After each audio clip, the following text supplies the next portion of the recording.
would like to hand over my colleague, Dr. Lisa.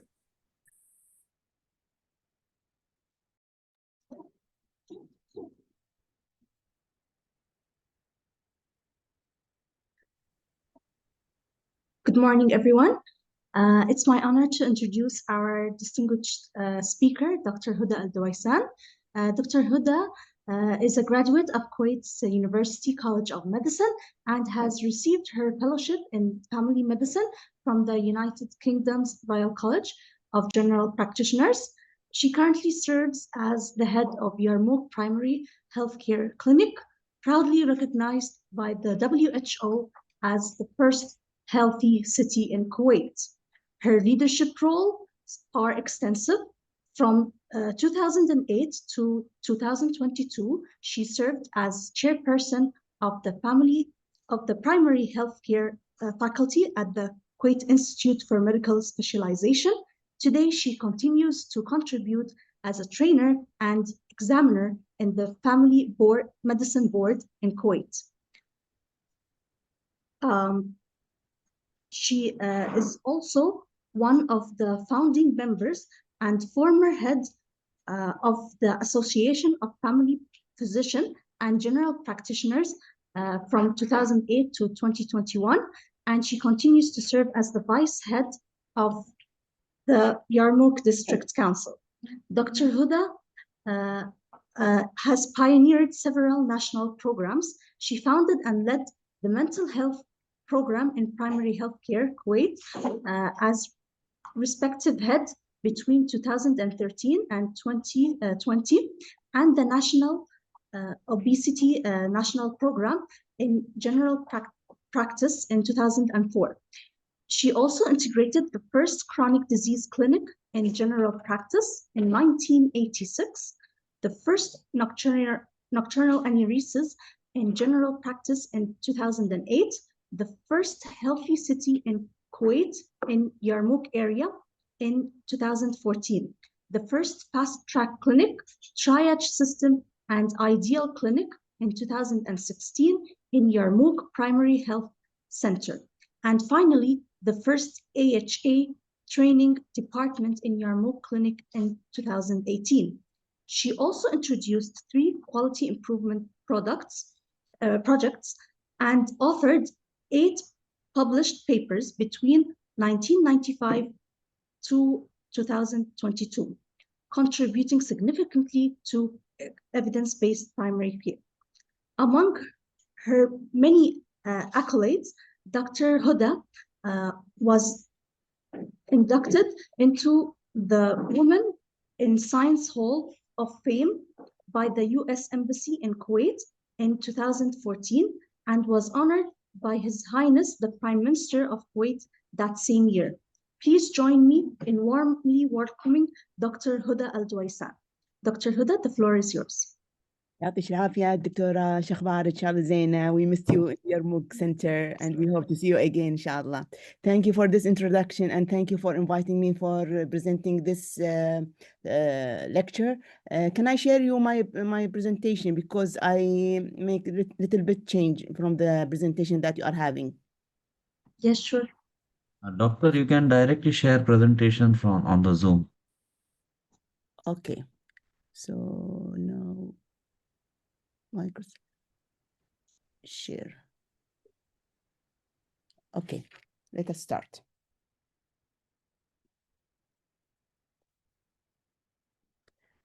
بسم الله الرحمن الرحيم. اللهم اشرح لي صدري ويسر لي أمري واحلل عقدة من لساني يفقهوا قولي. Of course, now after finishing from Dr. Omar with his excellent presentation about geriatric things, so I'm sure that you are dizzy with a lot of data that he presented in his presentation. So I'm going, inshallah, b'idhnillah, to approach your dizziness in my lecture and hope that you will not get dizzy more in my presentation. So my presentation is about how to approach dizziness, vertigo, and breathing cough. And that is the most common scenario for a patient coming to our center. Whenever he said, "Doctor, I am dizzy." So what will happen to our doctors? Doctors also will get dizzy with him. Why? Because The dizziness is a big complaint. It may means a lot of things. So the doctor, he will get dizzy and he will be frustrated by this complaint. Second thing, because of the long list of differential diagnosis, which is involved also a lot of red flag things. So that make the doctor more anxious, and that also will make him more dizzy with the patient. And the third thing, which is very important, that we cannot reach a diagnosis in the first consultation, and that make the doctor more frustrated and more anxious and more dizzy with this presentation. That's why the doctors or the GPs, they don't like to consult a patient with dizziness. So we'd like to discuss this issue in this presentation to overcome the dizziness of the patient himself, and also the consequence of dizziness on our GB doctors in primary care. So when the patient comes to the doctor, say, Doctor, أنا دايخ. So the first thing the doctors should do is to clarify the word first. It's not a complaint. He should clarify the word first in order to understand how to run this consultation perfectly, and not to reach the diagnosis, and not to make the doctor dizzy or the patient more dizzy from this consultation. The second thing, the GB doctor should clarify the complaint. So the first thing, clarify the word, and then clarify the complaint itself. So what do we mean by the clarifying the complaint? Is to ask about the duration, intensity, the past history, associated symptoms, and the rest of the clarification. So you have to know that we are having first 4 types of dizziness. الدوخة لما المريض يقول أنا دايخ ما تدري شنو بالضبط what does he mean by دايخ, because we have different types of dizziness. The first one is the vertigo, which is strong sense of motion or spinning. And we have something else called disequilibrium, and that feeling of balance, unsteady or wibbly. He will feel like he is wibbly. The third one is the lightheadedness, which is as if he is woozy, or he is disconnected from the environment. And the last one is the breathing cough, which is the feeling of losing consciousness or about to faint. So that's what I meant in the beginning by clarify the word. So you need to spend time with the patient, even though if he did not try to help you in this, you need to insist on knowing exactly where you are exactly. Are you with vertigo patient complaining with vertigo, or this equilibrium, or the lightheadedness, or the breathing cough? Because if you did not identify this from the beginning, then your consultation will be messy, and you will not find the correct way of putting a differential diagnosis and identifying the cause and manage the case, and then you will get anxious and dizzy also with the patient. So, as we said, when the patient complains of dizziness, you are talking about either dizziness or lightheadedness, which is something involved the whole body, as you can see from the picture here. Okay, or are you talking about vertigo? And if you are talking about vertigo, that means you are involving the system of the midbrain and the ear system. And the third one is if he is complaining of the breathing cough, that means you are talking about the cardiovascular system. And the last one is if the patient is having disequilibrium, that means you are talking about the locomotor system with the neurological problems in the lower limb.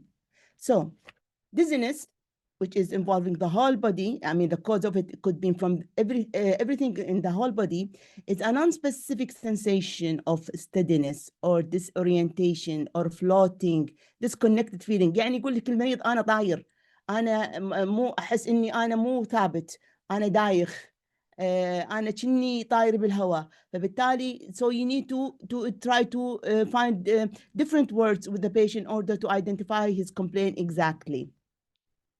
While for vertigo, it's very easy. I mean, the patient راح يقول إن الدنيا تلفيني ولا أنا ألف بالدنيا. And breathing cough is a sensation of near fainting or impending loss of consciousness. So with the dim vision and palpitation and pallor. So patient شنو يقول لك أنا دكتور أنا بغشي. كنا روحي بتنسحب مني، كنا سواد نزل على عيني. فبالتالي وبعدين طبعا ما يغشي مو سينكوب، only بري-سينكوب. تمام. فالبري-سينكوب is different from the syncope. so بري-سينكوب انه بيغشي المريض.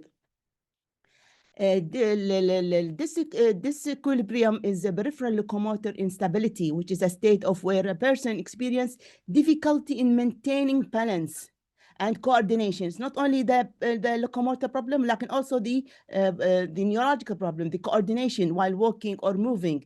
So often due to problem with the peripheral nervous system or the lower locomotor system. So the patient يقول إن أنا ريولي مو شايلتني، ريولي مو ثابتة، توازني مو عدل، دوخة براسك، لا مو براسي دوخة، أحس إنه مو متوازن أنا دكتورة. مثلا هل أنت والله الدنيا تلف فيك؟ لا دكتور، مو الدنيا ما تلفيني.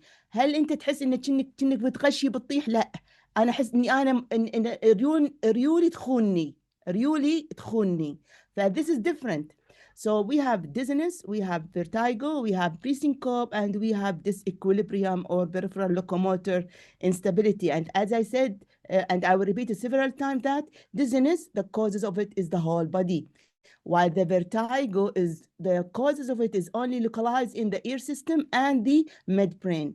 The pre-syncope, the causes of it is localized in the cardiovascular system, and the peripheral locomotor system or disequilibrium is caused by the locomotor system, of the lower limb and the neurological problems in the lower limb. So again, the dizziness is non-specific sensation of unsteadiness, disorientation, floating, disconnected feeling. I'm repeating this several times because I need you to address this in order to make your life much more easy when you consult such patient. So whenever the patient now you reach that the problem is a dizziness is like إني أنا دايخ دكتورة، كني طاير، كني ما أدري ويني. فبالتالي here is and as I said in the beginning that most of the causes are the whole body. So you need to scan the body in order to find out the cause of his dizziness. So to make the life more easy again, especially in the exam, to enumerate the differential diagnosis, I wish that you remember that man and you study that man in order to make the life more easy for you, not only in the exam, but also in the consultation when with the patient. So whenever you remember that man, you will start to enumerate the causes of the dizziness and make the life more easy for you. And also to cut the time and make it shorter, not to spend more time on in enumerating or recalling the differential diagnosis. So if the patient is having dizziness, that means you need to put up a differential diagnosis, and the differential diagnosis involved from the top will go to the brain. So in the brain, what are the causes of dizziness? First of all, the functional causes, which is the common cause that we are having here in our practice, such as anxiety and depression. And then we have the neurological causes such as the tumor, MS, cardiovascular, malignancy, or other causes like meningitis and so on. And then you go to the face. What are the things in the face that can cause dizziness? Infection. So infection and allergy, sinusitis, pharyngitis, tonsillitis, all these things also can cause dizziness for our patient. And then go to the next side, and what have in our neck is the thyroid. So the hypothyroid and the hyperthyroid are the causes of dizziness. So you need to ask questions to confirm and refute the cause of the, to confirm the thyroid by asking the symptoms of the hypo and hyper. So in the brain, as we said, we have the neurological problems, and also we have the functional problems. And then when you go to the face, it's mostly the infection and the allergy. So you need to ask questions and key questions to confirm and refute this. And then you go to the neck, and we have the problem of the thyroid, hypo and hyper. Both of them, they can cause dizziness.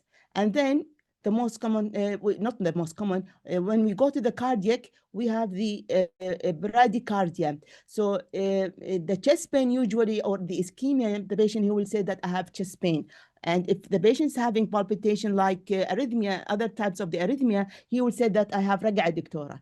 ولكن مشكلة البراديكارديا that he doesn't feel anything, but he may have dizziness.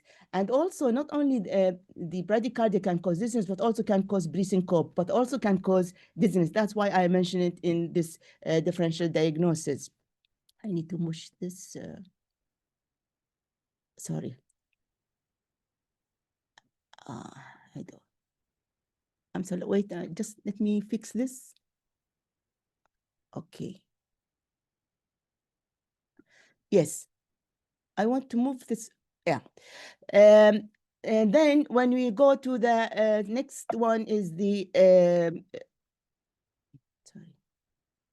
Then for the blood pressure. So whenever we have a low blood pressure, also even the high blood pressure patient, he can come to you and complain of dizziness, especially for the low blood pressure is whenever he stands. So it will give pre-syncope and also the dizziness. But while he's lying down, usually the high blood pressure that can cause dizziness for the patient. And also the lung disease. I mean, if we have chronic lung disease that lead to low low O2 and high CO2, also that can lead to dizziness. So usually you'll ask the patient whether you are a case of asthma or chronic bronchitis or other chronic obstructive airway disease. And then when we finish now from the lung and the heart, then we'll move to the abdomen. So what we have in the abdomen, we have the pancreas. So if the pancreas, that means we are having diabetes, whether it's hypo or hyper, also that the patient will feel like dizziness. And also if there is any bleeding in the stomach or absorption problem of the minerals, also that may lead to dizziness. And if we have chronic kidney failure or chronic liver failure, even though he's diagnosed as chronic kidney failure or liver failure, but the patient, he may come to you telling that, Doctor, I'm in dizziness, and then you'll ask him, do you have any chronic problem, any chronic failures, whether in the kidney or the liver? And the next one is the if the GI. So the GI, if there is also again bleeding or there is malabsorption of the minerals, that all will lead to having anemia and different type of the anemia, and that may lead to dizziness. And then we'll go to the productive system, whether in the male or in the female. In the productive system, more in the female, if she's having bleeding any site from the uterus or if she's pregnant. And also for the male, if he's having any bleeding from the prostate or cancer of the prostate, also he may have a problem of losing of the blood, and that will lead to dizziness. So as you can see that we have a long list of differential diagnoses for the dizziness, and some of these diagnoses are serious causes that you need to address the red flag symptoms in order to diagnose the differential diagnosis. So remember, my man, during your consultation and also during the exam, and try to enumerate the differential diagnosis starting from the brain and going down. That make the life more easy for you to find out the cause of the dizziness among our patients, and that will reduce your anxiety. So the last one, what we did not mention here is that the drugs. So why I left the drugs at the end? Because if you, I would like to ask you this question, but because of the time, which drug can cause dizziness? So if you open the BNF and read the whole drugs, you will find out that all the drugs can cause dizziness, even though if it is unusual. But in some people, they may have dizziness from it. So your question will be, did you have any drug recently? Or are you on any drugs before? So you will understand whether is one of the causes. Sometimes you have one cause for his dizziness, sometimes two causes, sometimes three causes for his dizziness. All what you can do is just run through that man and try to find out exactly what are the causes for the dizziness for our patient. So we finished from the dizziness, and then we'll go for the vertigo.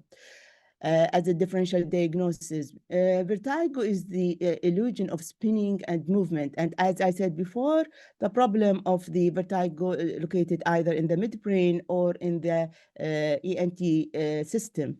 And also we have other two causes, we will mention them at the end. So that is the diagram. So let us start from the ear. so this is the ear from outside, then we'll go to the middle ear, then we'll go to the inner ear, and then we'll go to the nerve, vestibular nerve, and then the vestibular nerve will go to the midbrain, and the midbrain, it has cerebellum and have the midbrain and also the vertebra here, because we will talk about it in some one of the causes of the problem of the vertigo. So let's go to the ear. So what is the thing that can cause dizziness in the external ear? They said wax. Not all of the articles, they approve this, but some of them, they said it can cause. So what, the most important thing is whether it's severe wax. If it's severe wax and long duration wax may cause vertigo, but some of the articles, as they said no. And the next one is the middle ear. So what is in the middle ear that can cause vertigo is the glue ear, the chronic otitis media. So the otitis media idea doesn't cause. ولكن if it's a chronic otitis media with the glue ear, that may lead to vertigo. That is in the middle ear. And then let us go to the inner ear. So we'll go to the cochlea. What is in the cochlea can cause vertigo is the Meniere disease, and we'll talk about it later in some more details. And what else in the inner ear that can cause vertigo is the labyrinth. So labyrinthitis, and 25% of the labyrinthitis are caused by the viral infection, and others are not known, maybe some other causes. But in the inner ear is the Meniere disease and the labyrinthitis. So the external ear wax. The middle ear is the glue ear. So you need to ask question to confirm or refute the cause of the vertigo.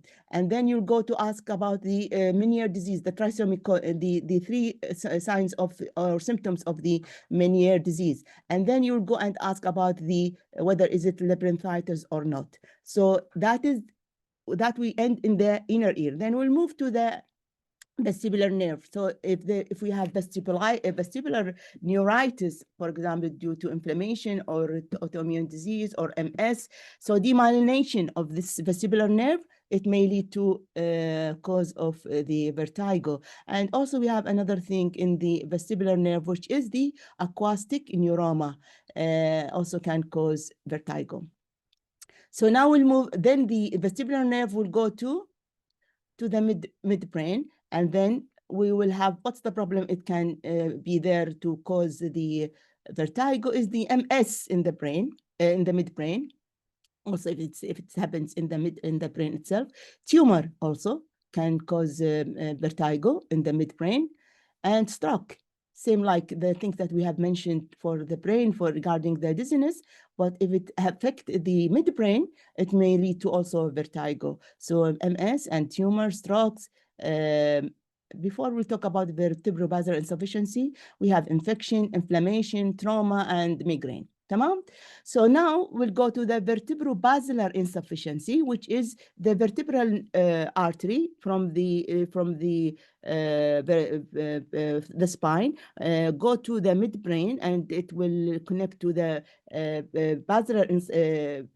basilar artery. So when there is vertebrobasilar insufficiency, especially with the patient elderly, when they have osteoarthritis of the cervical vertebra, and with the kinking of the neck, and like this, it may block the artery, and that will reduce the blood supply to the midbrain, and that what we call as vertebrobasilar insufficiency, and that will lead to vertigo. And usually it will be sudden vertigo, especially for the elderly when they move their neck. And the last thing is the drugs, as we have done for the dizziness. Same thing like in the cause of the differential diagnosis for the vertigo, we have the drugs. But here are the drugs that may cause vertigo are limited to the aminoglycosides, the Lasix, and the aspirin. And again, the aspirin, some of the articles, they support this, and other articles, they don't support this. But you have to ask about them. The aminoglycosides, antibiotic, the use of furosemide, and also the aspirin, that also may cause vertigo. And what we are left with is the benign positional vertigo, and also we'll talk about it later. Okay, so the differential diagnosis for the dizziness, as we said, from the body for the whole human system, from the brain until the lower limb. While for the vertigo, it is only in the ear and in the midbrain as a cause for Meniere.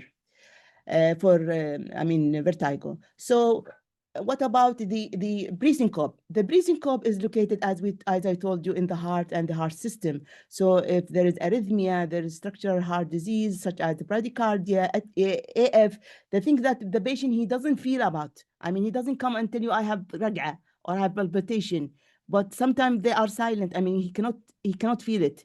The bradycardia and the AF, if it is slow. So he will come to you complaining of breathing cope. Okay, يقول شني بدوخ شني بنسحب يعني ال blood supply to the brain is less. And also we have the vasovagal emotional, also he will feel breathing cope, especially with prolonged standing due to the vasovagal attack. And also we have the orthostatic hypotension due to dehydration, autonomic failure, medication, and so on. So the causes of the breathing cope is all located in the cardiac and the cardiac system. So you need to focus on this area. While for the vertigo, you need to focus on the ear and the midbrain. For the dizziness, you need to focus on from the head of the human until the lower part of the human system. So we finished dizziness, and then we finished the vertigo, and now this is the breathing cope. And in this diagram, it will summarize all what I have mentioned about how to ask about them and how to what are the differential diagnoses and how to reach the final diagnosis for such cases. I will leave it for you to read and understand.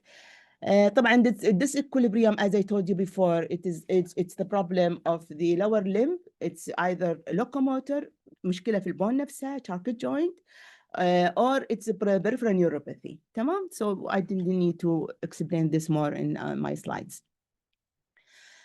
So now, there are important things for you to do during your consultation with that patient. You need to organize yourself. Organize the questions in your mind. Organize the information in your mind, because you should not, so you will not get dizzy from this consultation, and then you will lose the consultation, especially that dizziness or breathing cope or other, it may have serious cause, it may have benign cause. So don't overestimate and don't underestimate. So you need to be systematic, and even in your question, you need to memorize them well in order to make sure that you covered all the things that you need to cover during this consultation. So acute onset, you need to ask, is it sudden onset of dizziness or vertigo, or it's not? It makes a big difference for you. Okay. طبعا neurological symptoms, very important to address the importance of asking symptoms of neurological problems. طبعا هذا يعني أنا بس I'm summarizing the things or the key questions which are very important to rule out the seriousness of the causes of dizziness or vertigo or breathing cope. تمام? So is it acute onset? It make it more serious. تمام?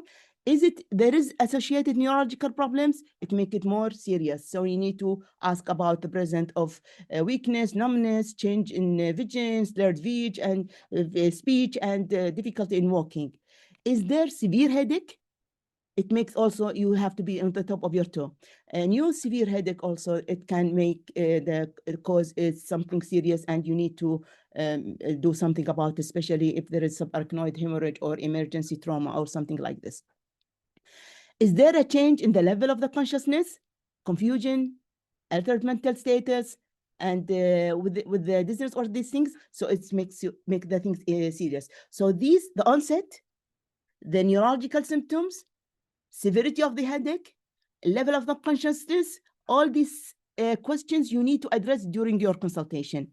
Also, is there a history of cardiac issue? also makes you a little bit more serious with that case. And because of the breathing cough things, is there auditory symptoms such as tinnitus and hearing loss? And so that means it could be Meniere. And the seriousness of the Meniere is that the consequence of the Meniere on the patient, not only the diagnosis, but also the consequence, because vertigo, it may make the patient fall down. In his car, he may make a car accident, or he may slip in the stairs or something like this. So it's very, very important to address this. And also, what is the unusual trigger? Symptoms triggered by specific position, movement, or activity, benign positional vertigo. Because again, benign positional vertigo, the same thing like vertigo, like the Meniere, the consequence of it also is not good, especially for the elderly patient. They may have fall, trauma, في الحمام يطيحون يصير لهم hemorrhage, fracture, so you don't know. So this is the, you need to address this seriousness in this consultation. And if there's any previous history of stroke before TIA also, that may make you on the top of your toe in order to confirm and refute this differential diagnosis. And what about the age of the patient also? Is it considered as a red flag question because of the seriousness of the cardiovascular system or neurological system in elderly? Is it progressive or persistent symptoms? I mean, it was started low and it's increasing or persist. Also, that makes it a red flag. Recent medication changes also is a red flag, especially if you are starting antihypertensive drugs for your patient and you are increasing the dose and these things, you make sure that he doesn't have this red flag symptoms, and because the consequence of the hypotension and breathing cough is not good for the our patient. And also the most important, it's not important, but also one of the important things is the signs of the infection, meningitis and cephalitis, encephalocephalitis for our patient, and they may have this vertigo, and then it will develop. They become in the beginning for you, maybe the symptoms is not clear for regarding the meningitis. Also only doha, or if it's in the midbrain vertigo, mild, and then the symptoms will develop and will show that the patient, he went into meningitis and encephalitis. So this is considered as a red flag question. Other systemic symptoms like chest pain, palpitation, shortness of breath, all lung problem, also this is considered as a red flag. So that all things makes you want to seek medical attention or refer the patient to the medical department. So if you or someone else is experience any combination of the above red flag, you need to seek immediately medical attention and refer the patient to the hospital for further evaluation and to prevent any complication. So what we have done here, first, we identify the different types of doha. Well, and there are 4. Dizziness, disequilibrium, vertigo, and peripheral or locomotor system disequilibrium. And then the next slides, we have enumerate the differential diagnosis for each type of doha, and how I lectured you how to enumerate this differential diagnosis by just remembering the picture that I've already put in this slides. And the third thing that I have done in this presentation now is how to identify the red flag symptoms to find out exactly whether this patient should continue with you in the general practice or he should be referred to the hospital. So don't underestimate those red flag symptoms. Okay. So this is another type of summarization for the differential diagnosis and the red flag symptoms, neurological symptoms. You should address this, cardiovascular issues and what will cause, and then hematological concern, and if there is persistent or severe symptoms, what to do, and history of recent trauma. So I'm giving you a different scenario for your consultation to run by how to enumerate the differential diagnosis and how to tackle the red flag things in order not to get anxious from this consultation and to guarantee the safety of your consultation with the patient and to make the patient in a safe hand. Also, you ask about the positive family history and if there's any associated symptoms like fever or stiff neck for the meningitis and worsening with the position changes regarding the vertigo, especially with the vertebrobasilar insufficiency. So after finishing this, the life will be much more easy for you in your consultation. Once you finish the first part, which is clarifying the word, clarifying the symptoms, and putting the differential diagnosis, and checking the red flag, then what's the next step will be according to the differential diagnosis that you reach in your history taking. So what you will do examination according to your finding. What you will do as investigation according to your findings. So examination and investigation will be much more easy for you now once you tackle the first important difficult part in this consultation. So I will not go through what examination you will do and what investigation will do because it will take a lot of time, and I'm sure that everybody will know what investigation, what examination should be done. But I need to emphasize on important, very important general tips for your consultation. And you need to address this because in your consultation, whether in your practice or in the exam, we focus on the problem solving. So the problem solving is what we have mentioned in the first three parts and whether you tackle this or not. And then we want to tackle the safety of the patient, okay? And then we would like to tackle the communication skills of you with the patient regarding this complaint and how you are also communicating with yourself, not only with the patient, also with yourself. So the general tips I need you to address and very important to put in your mind are, first of all, yeah, I forget this regarding the management. It's part of the whole problem solving. So always we like to tell the patient stay hydrated. Dehydration is very important for dizziness, so drink plenty of fluids. Don't move for the safety of the patient. Don't move, sit or lie down if you are feeling dizzy, so to prevent injury. So that's we concerned about the safety of the patient.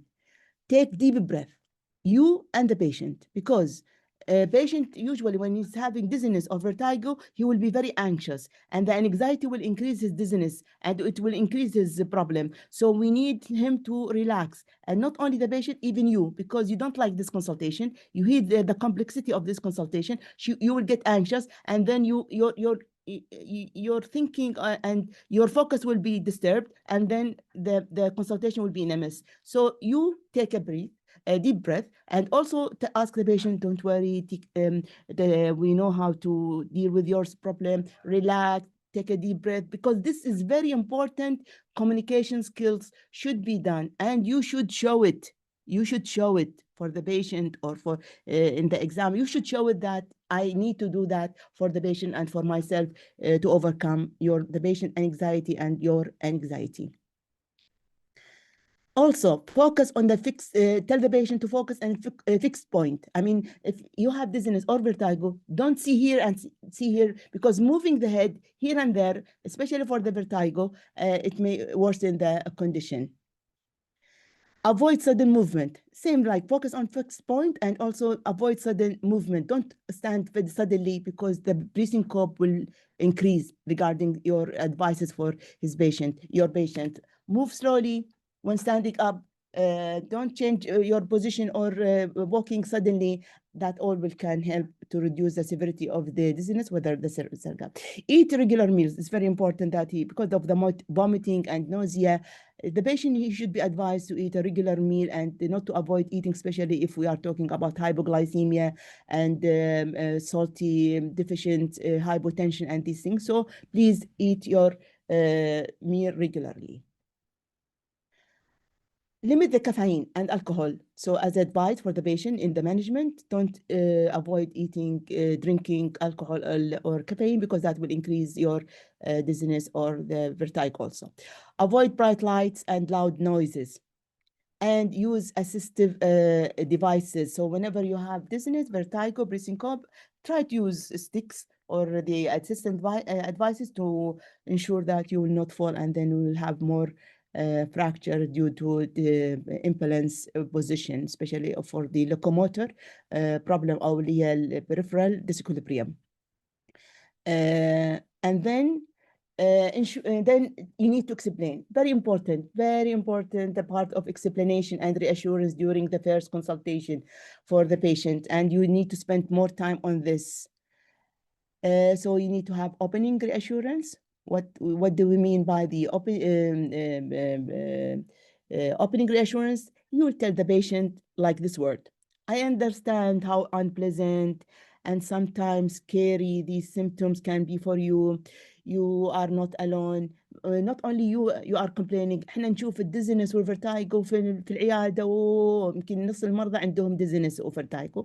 And many people experience dizziness or sense of imbalance some points in their life. إلا واحد كان حاشد يعني مرة بدوخة بحياته أو مرتين أو 3 مرات بدوخة هذه. So let us talk through what you are experiencing, and together inshallah we'll figure out what's going on with you and what we should do the next step. So this way of communication skills is very important to implement during your consultation. And يعني it's not only for the patient, also for you, and also in the exam. I mean, we have to see this from you telling the patient opening reassurance. Then you need to do explanation of the term. So by using simple language, for example, dizziness, there is general term people use when they feel off balance or lightheadedness. So in unsure of their their footing يعني حيكون مرات. So it can be different things to different people. So make sure that we said this in the beginning, to identify exactly what does the patient feel. Even sometimes the patient, if you ask him what type of دوخة انت هذا، فالمريض يقول يعني ما ادري دكتورة، كنا الدنيا تلف فيني، كنا الدنيا مو ثابتة. No, I need to know exactly from you. What do you mean by dizziness? Is it انك كأنك طاير، ولا الدنيا تلف فيك، ولا رجولك مو متوازنة؟ فبالتالي maybe you'll stay maybe 2-3 minutes insisting on knowing exactly the word of dizziness according to the patient in order to understand. Because if you did not understand, as I said that from the beginning, you may be in a consultation. So you need to understand this from the patient and try to find out exactly from him. And also you tell him that people, they have this once in their life and don't worry about it. And even sometimes they misunderstand the term itself. So we need to explain this very important for the patient to exactly tell us what does he mean by his complaint. Vertigo is a specific type of dizziness that feel like the room is spinning, as we said from the before. So you tell the patient, you explain for the patient, we have dizziness, which is meant like this, like this, like this. And we have a vertigo, which is the feeling of this and this and this. And we have the breathing cough, which is the feeling of this and this. So maybe you are not telling me exactly how you feel. So I need to understand this from you. And I check that from you in the beginning, that you have explained for me like this, like this. So we guarantee to you and me together that the problem is breathing cough. Are you with me? Do you agree with me? If not, let me check that from you. Okay, so you have to make sure that you both are in the same way of thinking about the cause of the meaning of his complaint. Of course, the peripheral instability, as we said before, the same thing, and usually it's related to the nerve of the lower limb, and also even the sometimes the joints of the lower limb. The third thing is reassurance based on common causes. Okay, so you need to tell the patient these things, very important, because management as a explanation and reassurance are part of treating the patient, because the patient is irritated, is anxious, is afraid. So you need to focus on this part of it as a good communication skills, as a good explanation and reassurance. And that is important for us and for you and for the patient. So most of the time, these symptoms are due to treatable causes, because you'll tell them that, listen, dizziness, vertigo, they have a big list of differential diagnoses. And I tried in this consultation to ask you questions to confirm and refute this big list of the differential diagnosis. Some of these, most of it are benign causes and non-dangerous cause, and don't worry about it. And you experience different time in your life. And even me as a doctor, I have dizziness, and we are seeing a lot of patients with dizziness, and they are doing fine. So don't terrify, don't be anxious about it. Of course, if there is a red flag, you need to change your way of reassuring the patient. But I mean, for the common types of the types of dizziness or vertigo.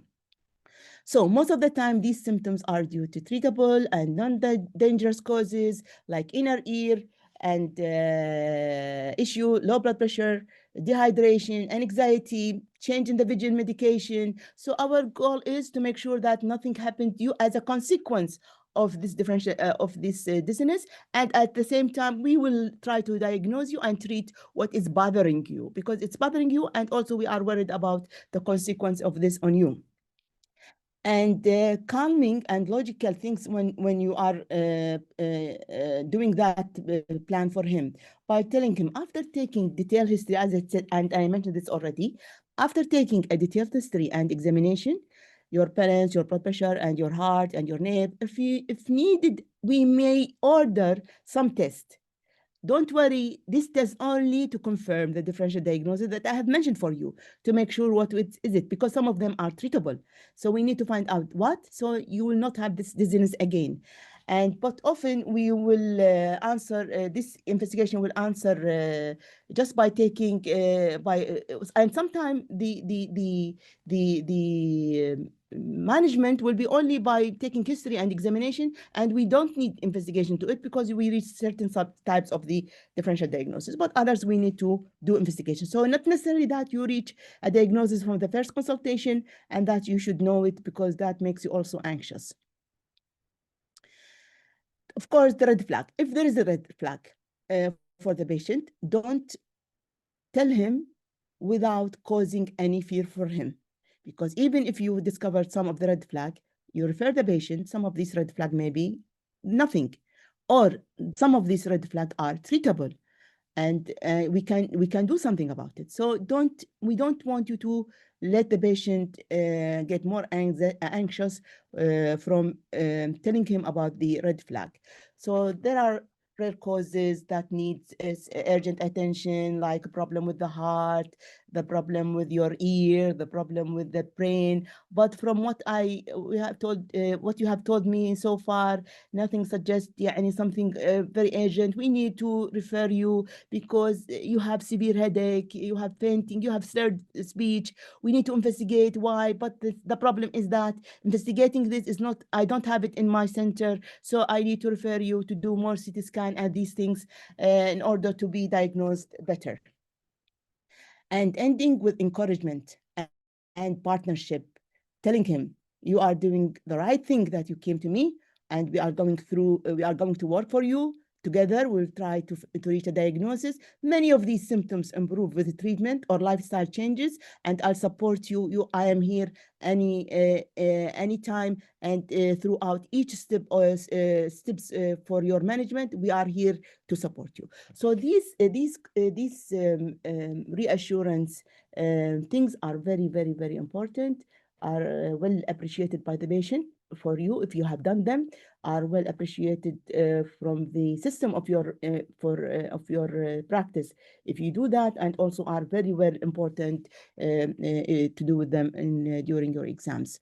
So lifestyle changes, regular exercise, you need to do them in order to overcome this. Manage your stress, because stress is also one of the cause of your complaint. And also sleep well, because if you don't sleep well, also you will not have a good balance in your life, and also that will lead to dizziness. And when to seek medical attention, you'll tell the patient if the dizziness lasts more than a few days, if it did not resolve, and if it's accompanied by other symptoms such as severe headache, vision problem, hearing loss, chest pain, you come back to me. If there is sudden change in your dizziness pattern, it's not like before, and if there is potential medical treatments, I need to, based on the underlying cause, treatment may include the medication to treat the problem itself, or there is medication to reduce the dizziness, and even the medication for reducing the dizziness themselves, they cause dizziness. So try to mention that for the patient when you prescribe for him anything. Dr. Huda, 10 minutes left. نعم 10 minutes, okay. So that is the schedule, the whole what I have mentioned about the diagnosis for vertigo and pre-syncope and lightheadedness, and also what is the management for them. One of the most important examination tests is the Hallmark test and the Ebley maneuver. So the Hallmark test is for diagnosis, is examination to diagnose is there vertigo or not, and if there's vertigo, which ear is affected. تمام? And for the Ebley maneuver is it's a diagnosis, but also it's a management. Is like a canal 3 position, especially for the benign positional vertigo. So we can fix the crystals in order to prevent the benign positional vertigo to happen. I will leave you with this link. It's a video. I will not demonstrate it now because of the time. For you to go and check how to do this Hallmark test and how to do this Ebley maneuver as a management test, a management for benign positional vertigo. And these are the steps. So, and this is the pictures. And so the reason why you are doing these tests, we are testing the nystagmus. So we would like to find out what is the feature of this nystagmus, the direction of this nystagmus, the visual fixation, and the severity of it, and what movement is induced by which movement, and you need to read this schedule and see the video in order to understand exactly the way to do this test. And of course, you need to find out the latency, the duration, and the fatigability and reversible with the upright position whenever you do this Hallmark test for the nystagmus, and that will differentiate for you whether it is peripheral cause or it is central cause. Tamam? So very important to do this test in order to find out whether it's a peripheral cause or central cause by looking at the nystagmus and finding out the different type of the latency, the duration, the fatigability, and also the reversibility with the upright position. So I finished almost the first part of the dizziness regarding the identifying the different types of the dizziness and enumerating the differential diagnosis for each part and how to recall them easily in your consultation, and what are the red flag symptoms that you should address. And the most important is the counseling skills that you need to understand and practice and implement with such patient during the consultation, and especially in the explanation and the reassurance in order not to increase his anxiety. And the last thing is the Hallmark test and the Ebley maneuver, and to differentiate with the peripheral causes and the central causes, and which ear is affected in benign positional vertigo. So now the last part, which is I said I need to do that for you as a doctor to mention this.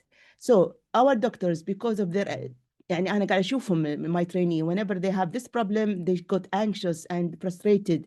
So please, I need to help you in these coming slides to decrease the dizziness, vertigo that causes anxiety for the GP during the consultation. Maybe I summarize what I have said before. You need to have broad differential diagnosis. You need to know them all. You need to address the serious underlying cause. You need to know that there are certain diagnoses you may be not reached or uncertain in early stages. So you need to overcome your anxiety during this. Don't worry, we cannot reach the diagnosis from the first consultation, maybe second consultation, third consultation. So don't be anxious. So overcome your anxiety by knowing these three things. Then you need to have a structured clinical approach. As I told you about the anatomical for the dizziness, and the anatomical for the vertigo from the ear to the midbrain, and the anatomical for the pre-syncope is only the cardiovascular, and the anatomical causes for the disequilibrium is the locomotor system, especially in the lower limb. So categorize the dizziness, categorize the vertigo, the pre-syncope, and the disequilibrium, and especially to know exactly the meaning of each one. To overcome your anxiety, you need to know them by heart. Tamam? And also use system-based method, as I showed you before. And don't forget the red flag screening system: sudden onset, neurological deficit, severe headache, chest pain, trauma. So use clinical tools that you are having in order to find these things. Accept diagnostic uncertainty. Don't worry if you did not reach the diagnosis, because you cannot diagnose all these problems. Many causes are benign and self-limited. Don't worry. Follow-up assessment, reassessment, it's acceptable. Don't worry about this. I need to check you. I cannot reach a diagnosis, so I will do this. I will give you therapeutic management. I will do certain investigation. Okay, go back home. I did not reach a diagnosis. I want you to come back to me. Of course, after ruling out red flag. And frame your thinking, save uncertainty, so reduce your anxiety. Clear communication. It's very important to learn how to do good communication. Don't tell him you have dizziness, you have vertigo, you have a problem, and then you put him under anxiety, and then say the doctor خلاني اخترع زياده وسوى لي امراض زياده لانه هو شيء. لا, don't. Clear communication with the patient. Reassure, this can feel scary, but we will figure it out. Explain your plan. I'll check this, and I'll check this, and I'll check movement, and I will see you again. I will put a plan. I may refer you. I may do a good, clear plan. Erase both doctor and patient stress. So when to refer, you have to know exactly when to refer. That I mentioned that in the previous slides. Suspect neurological disorder. Need advanced diagnostic. Referral is a strength, not a weakness. And self-regulation from the GP is pause, breathe before entering. Use mental checklist. Debrief or journal difficult debrief or journal difficult cases, and normalize your anxiety. Reassure yourself clinically. Benign paroxysmal vertigo. Most cases are due to benign paroxysmal vertigo. ممكن تكون vestibular neuritis, anxiety related, orthostatic hypotension. Save documentation and plan. Follow up and reduce the risk. Ongoing learning, review guidelines regularly, attend case discussion, and practice structured case review. You have to practice this several times. Practice this by CBD or problem case analysis cases.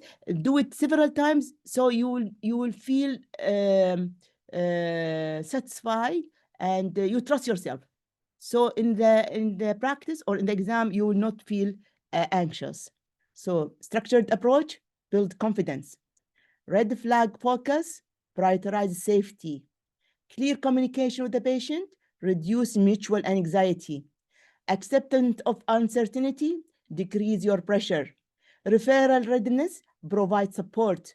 Self-regulation, maintain emotional balance. Thank you very much for in this lecture. I manage not only the patient anxiety and the dizziness, but also the doctor anxiety and dizziness whenever they consult such cases. Thank you very much, and I hope I did not take more time. Thank you very much, Dr. Huda, for this amazing and informative questions. Does anyone have any questions? There is no questions till now.